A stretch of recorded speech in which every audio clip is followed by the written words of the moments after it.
Bienvenidos y bienvenidas a este nuevo video. Estamos abordando ya la semana 5. Prácticamente es la última semana de actividades de crecimiento personal para dar paso a la semana de programación y planeación de nuestra intervención que habremos de hacer cada uno de ustedes para llevar a cabo la práctica y podernos convertir en promotores del bienestar y la felicidad. En esta semana trabajaremos sobre 2 pecados: la desconfianza en la vida y el desconocimiento de la fuente interna de la felicidad. Espero que hayan hecho las actividades del pecado anterior, que ustedes hoy tengan ya una mayor conciencia de qué tanto desean controlar a los demás, de qué tanto confían en los demás, pero sobre todo lo verdaderamente importante, qué tantas estrategias hemos aplicado para buscar tener una confianza inteligente en los demás.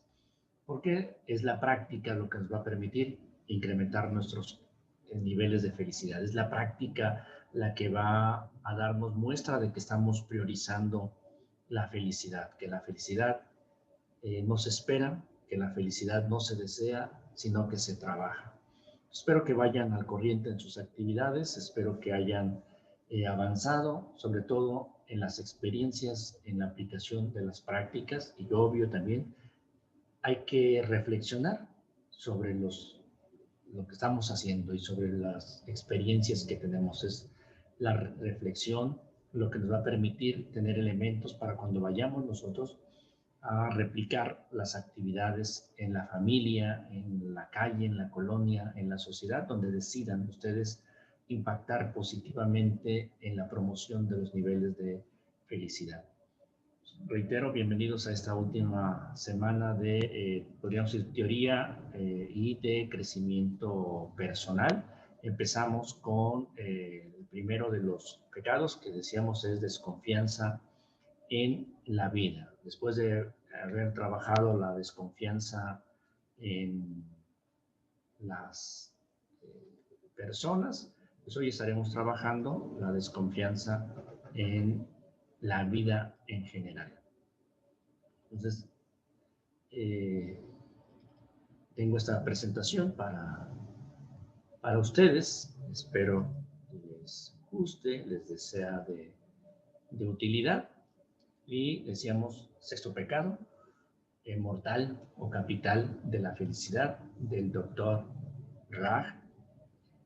Si eso se había olvidado cómo es, aquí está, se los vuelvo a mostrar para que lo tengan presente. Sí es importante asociar las ideas, pero también cómo son estos guías que tenemos para lograr la felicidad. Desconfiar en la vida implica pensar que van a suceder cosas negativas. Desconfiar en la vida es tener una preconcepción anticipada de que las cosas no van a salir bien. Que la vida es injusta, que la vida es maligna y que está uno condenado a sufrir y que si no te cuidas te van a hacer daño y que la vida te va a traer cosas negativas. Esa es, digamos, la idea que está detrás de desconfiar en la vida como productora de infelicidad.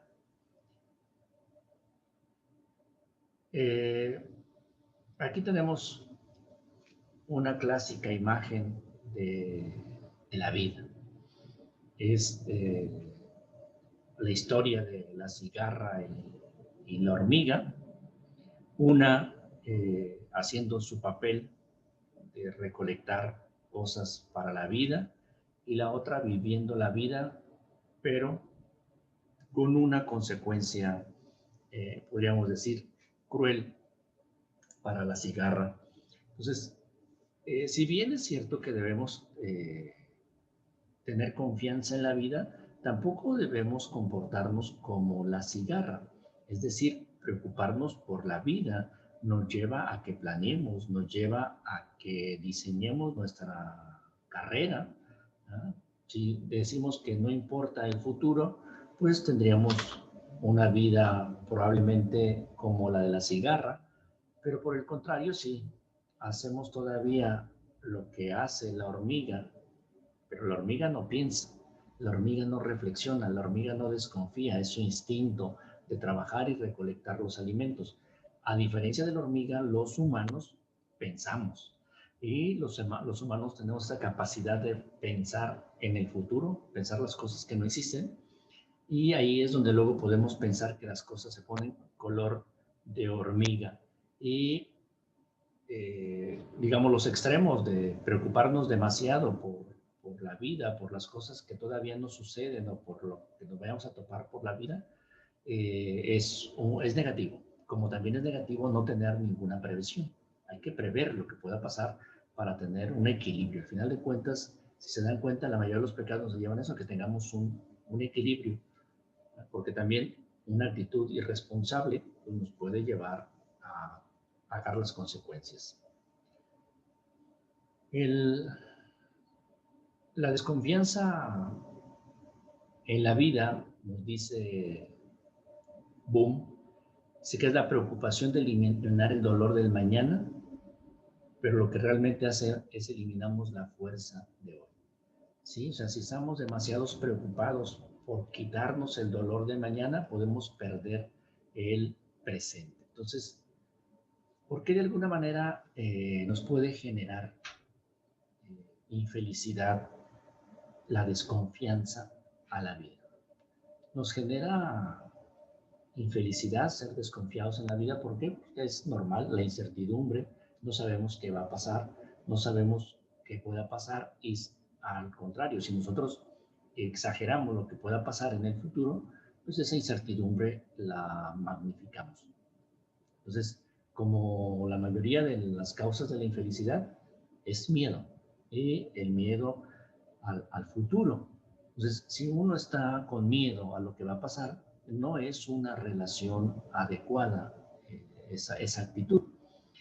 ¿Por qué? Porque el miedo al futuro te va a dar ansiedad, ¿sí? Y bueno, la ansiedad es buena. ¿Por qué? Porque de alguna manera te garantiza el estado de alerta y puede ser la diferencia en que sobrevivas o no.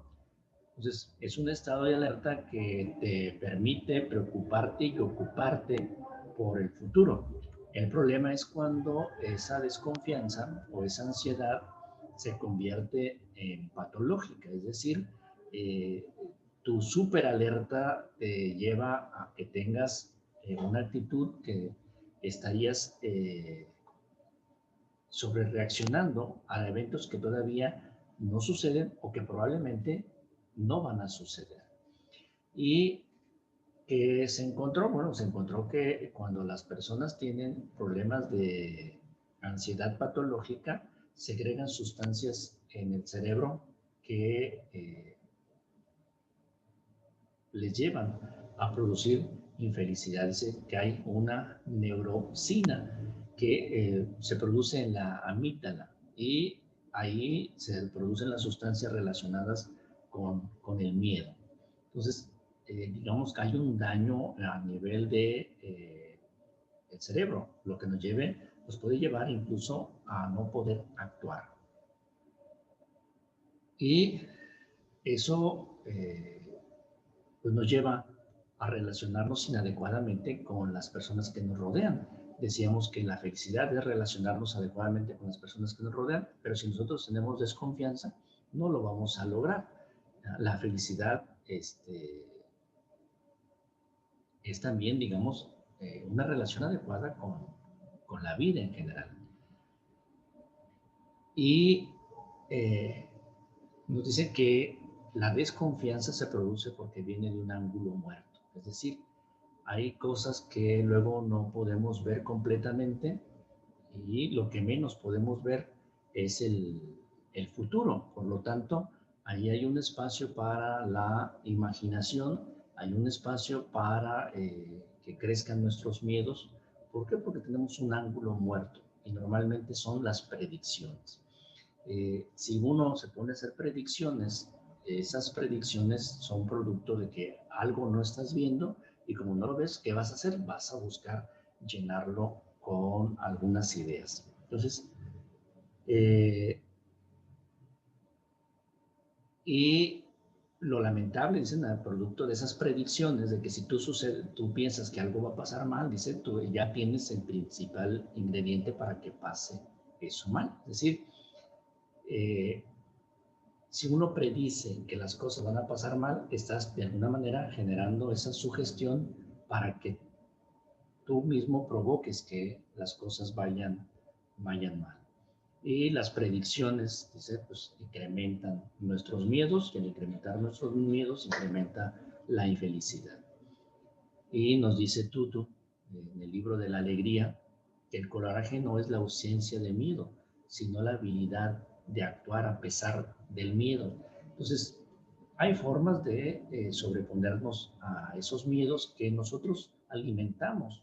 ¿Por qué? Porque no sabemos lo que va a pasar en el futuro, nadie sabe y normalmente tenemos una visión catastrófica de lo que pueda pasar, más en estos momentos que está velada la incertidumbre por temas de pandemia.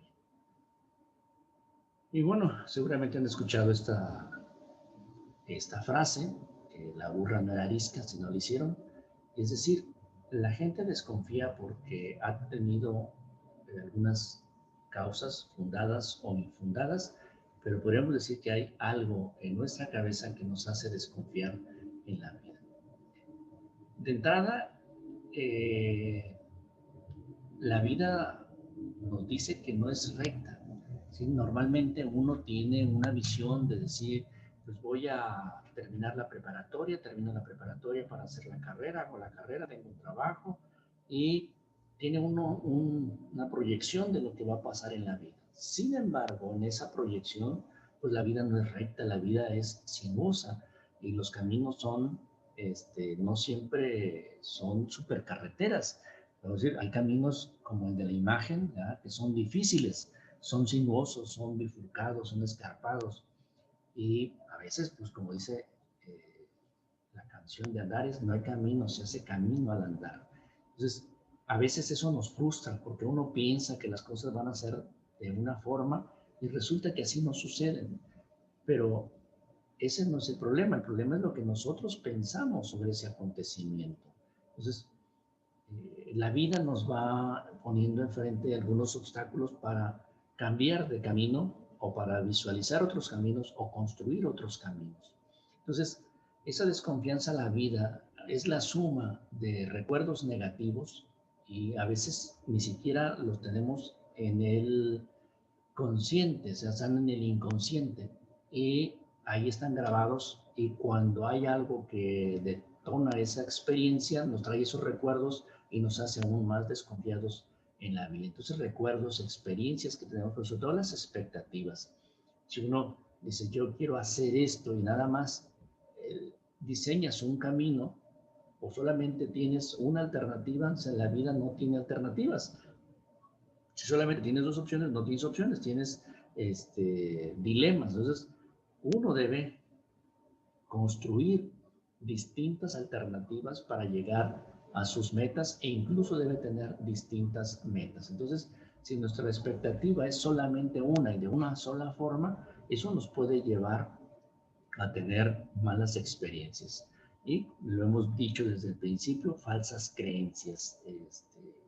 La gente luego cree que las cosas son de una forma o que tienen que ser de una forma y resulta que no siempre son como nosotros queremos que sean.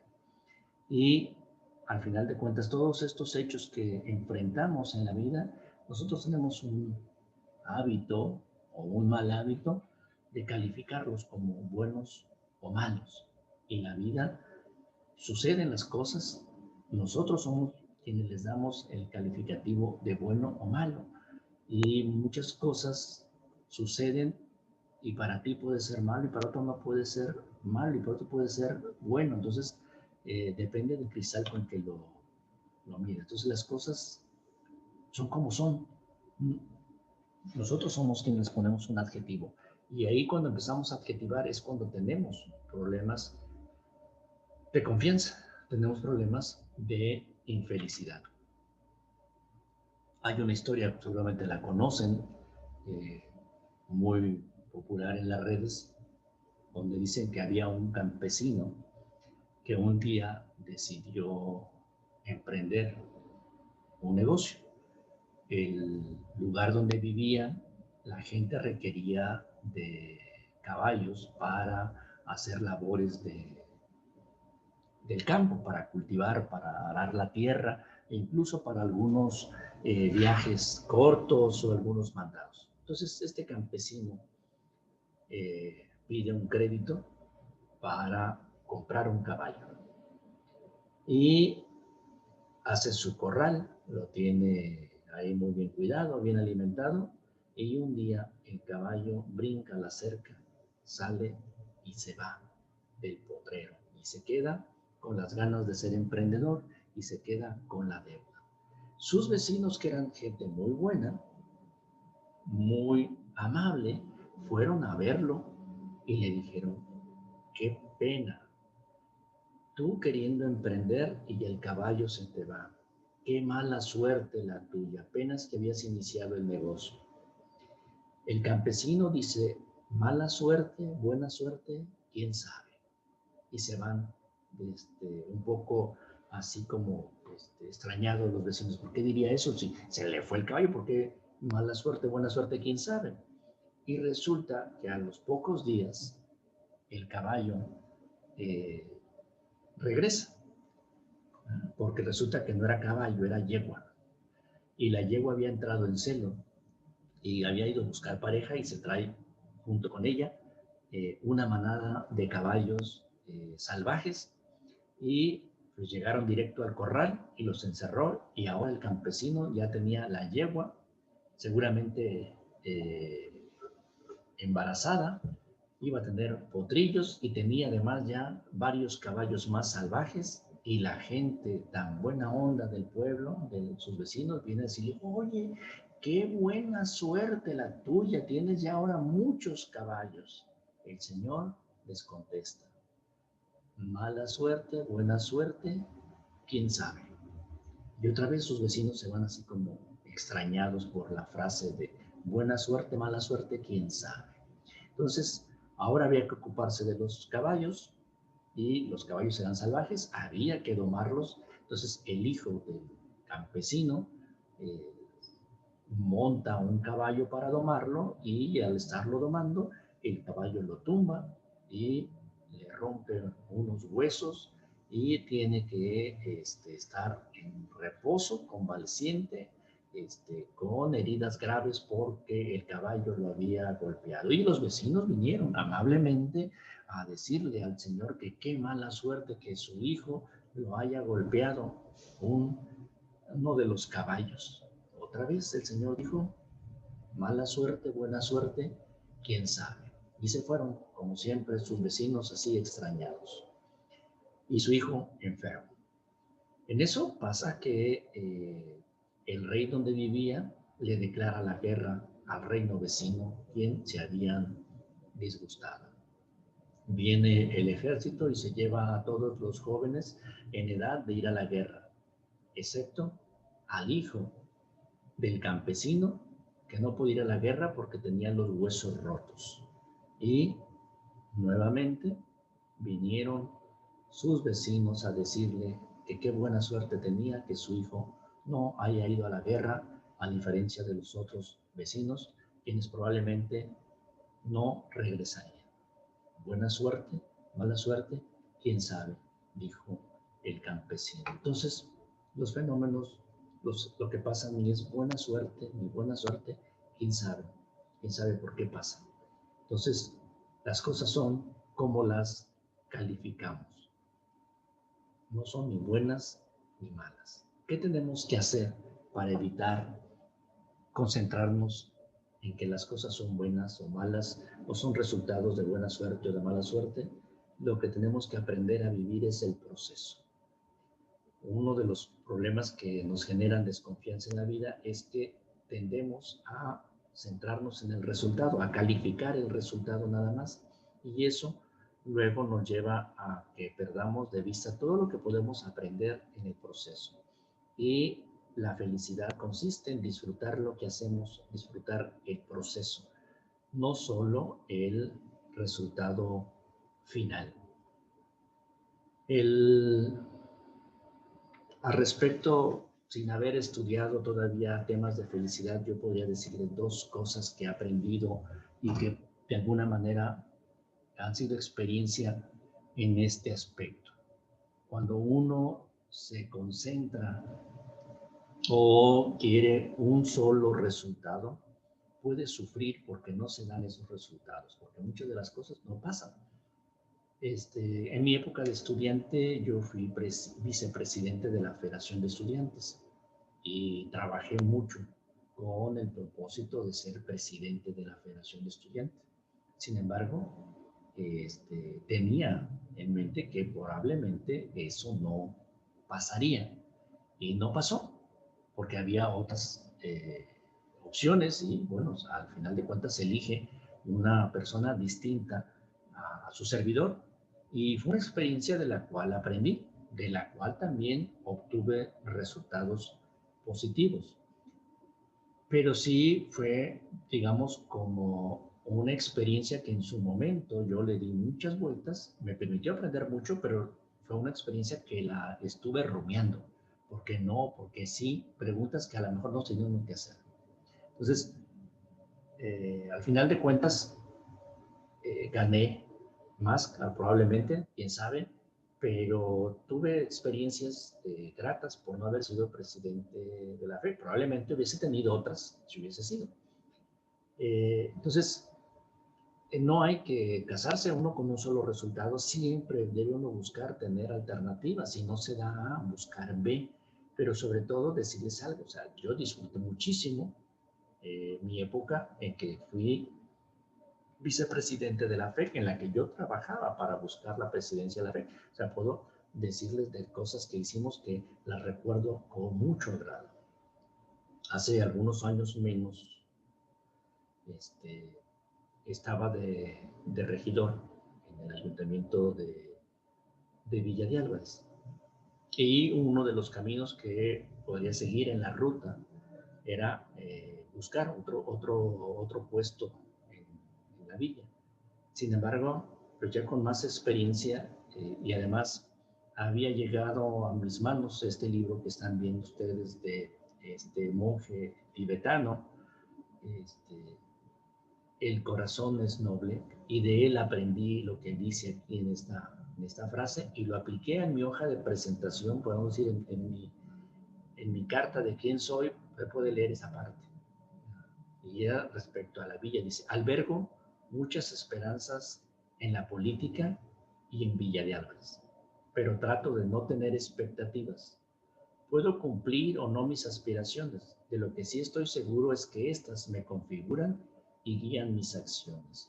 Entonces, después de ser regidor, podríamos decir que no hubo ninguna de mis aspiraciones políticas, pero sí les puedo decir que recuerdo con mucho agrado las cosas que hice como regidor y que parte de lo que soy es lo que me motivó a trabajar en ese momento. Entonces, uno debe tener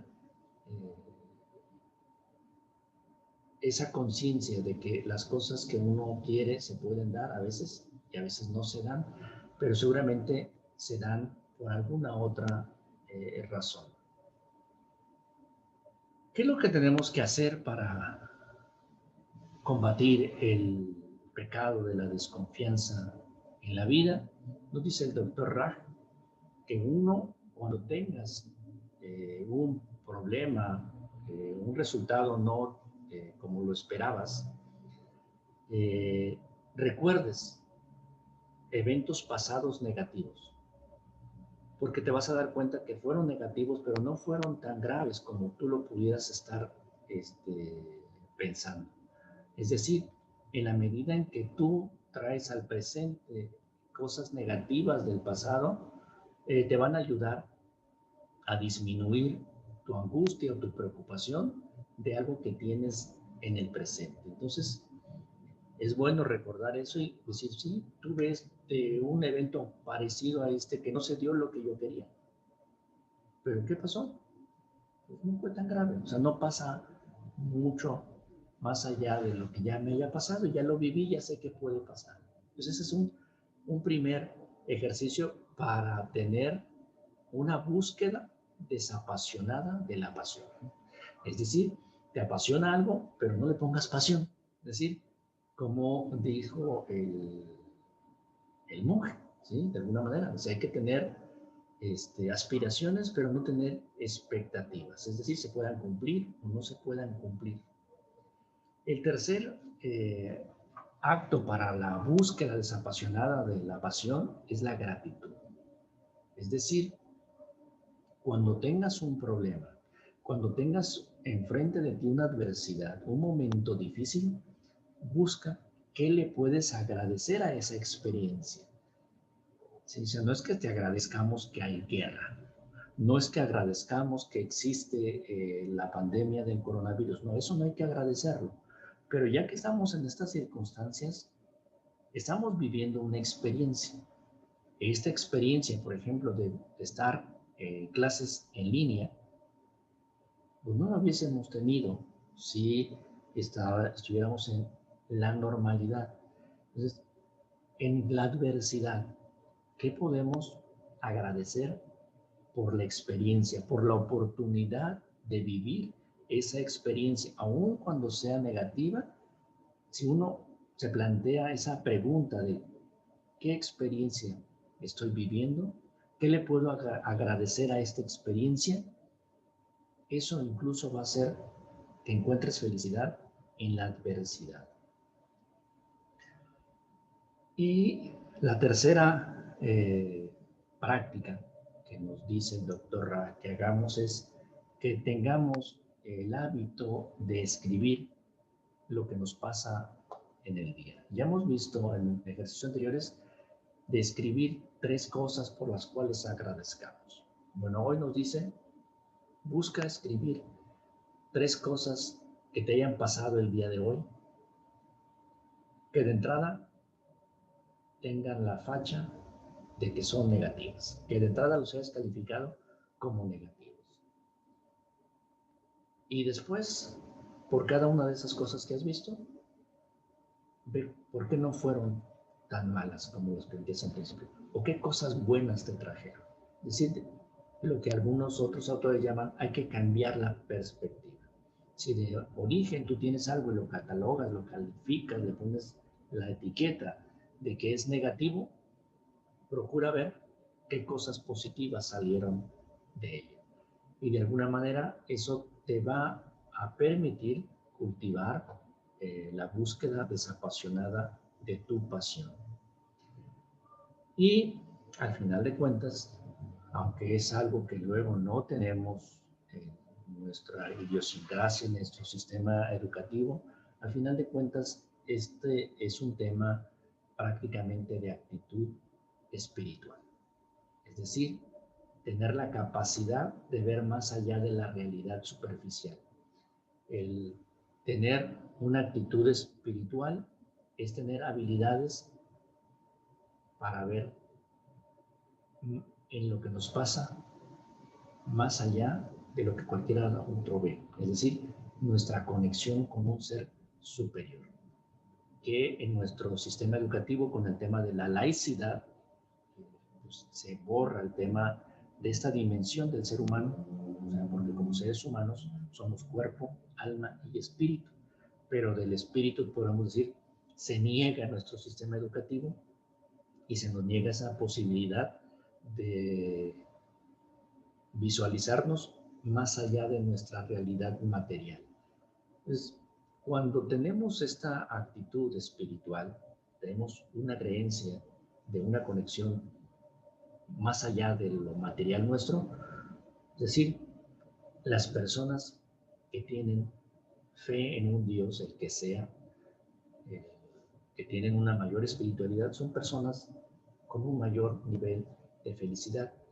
Y la ciencia los ha estudiado, Sam Harris es uno de ellos, y una de las cosas que han descubierto de por qué tienen esos mayores niveles de felicidad y por qué también se les dan algunas cosas cuando se tratan con esa espiritualidad. Es decir, en el tema de la confianza las cosas pasan por algo y pasan para mi bien, para mi beneficio o para mí, para que a mí me vaya bien. Aun cuando te esté provocando dolor o sufrimiento, si tú tomas una actitud espiritual, entonces las cosas pasan por algo y pasan para mi bien. ¿Qué es lo que de alguna manera han encontrado los científicos con ese tema de la espiritualidad? Es lo que llaman de alguna manera el efecto placebo. Es decir, ustedes saben, cuando hacen experimentos para probar un medicamento, a algunas personas les dan el nuevo medicamento para ver si hay un efecto y a otras personas les dan por decir, unas pastillas que no tienen el medicamento, que no tienen el ingrediente activo, para ver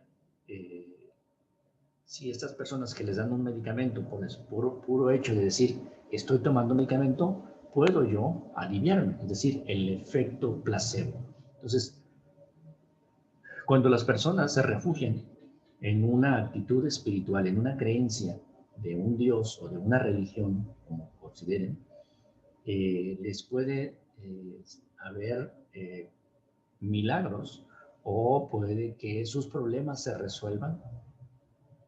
¿Por qué? Dicen los científicos, como Sam Harris, por el efecto placebo. Entonces, el que nosotros digamos que las cosas pasan por algo y pasan para nuestro bien, a veces nos lleva a tener una mayor confianza y una mayor felicidad. Por lo tanto, resumiendo, podemos decir que para cultivar una pasión desapasionada, pues primero recordar cosas negativas para que veamos que no se acaba el mundo cuando nos pasa algo negativo. Gracias, agradecer y escribir cosas negativas que luego se conviertan en positivas y recordar que lo que pasa, pasa para tu bien. Como tiene que ver de alguna manera con temas de espiritualidad, y eso es de creer, ya les comenté una experiencia personal, hoy les voy a cerrar el tema con otra experiencia personal. Sí, hace aproximadamente 10 años tenía un negocio, tenía una distribución de Movistar y un día en la tarde llega un prospecto cliente a comprarme uno de los mejores teléfonos. O sea, iba a ser mi venta de la tarde.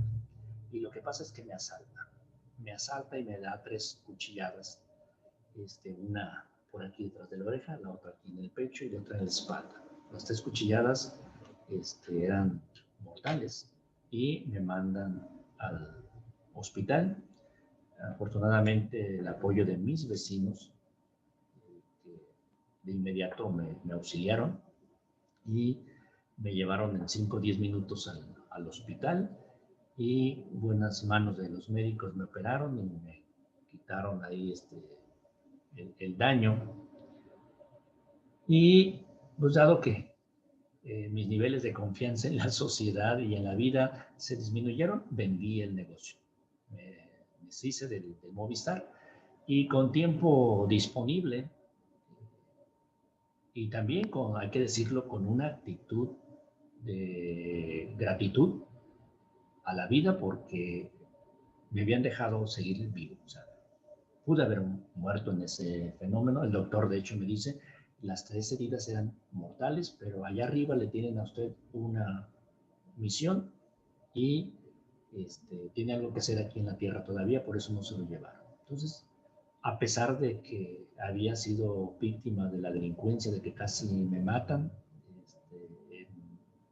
mis emociones fueron positivas y fueron de gratitud, y hay que decirlo también, muy atinadamente tuve primeros auxilios psicológicos que creo que me ayudaron mucho y me deshice del negocio.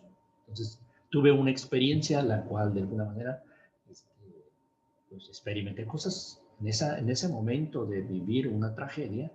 Viví experiencias positivas como la presencia de amigos, de vecinos, de personas que a lo mejor yo no consideré que se preocuparon. Entonces ahí hay experiencias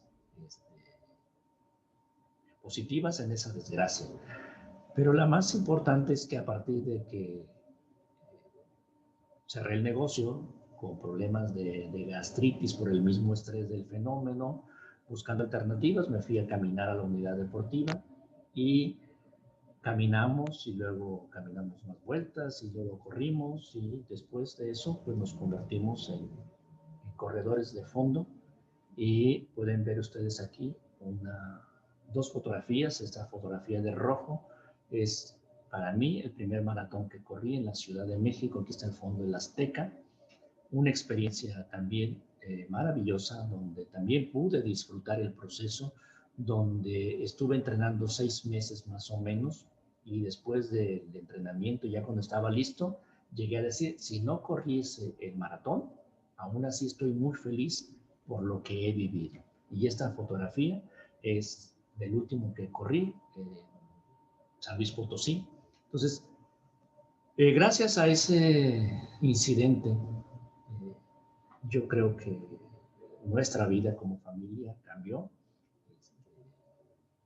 Nos hicimos más deportistas y creo que esa es una mala experiencia en un momento determinado que produjo un resultado positivo y que no tenemos que calificar las experiencias, sino sacar lo mejor de cada una de esas experiencias negativas para que veamos que hay cosas positivas en cada uno de esos recuerdos.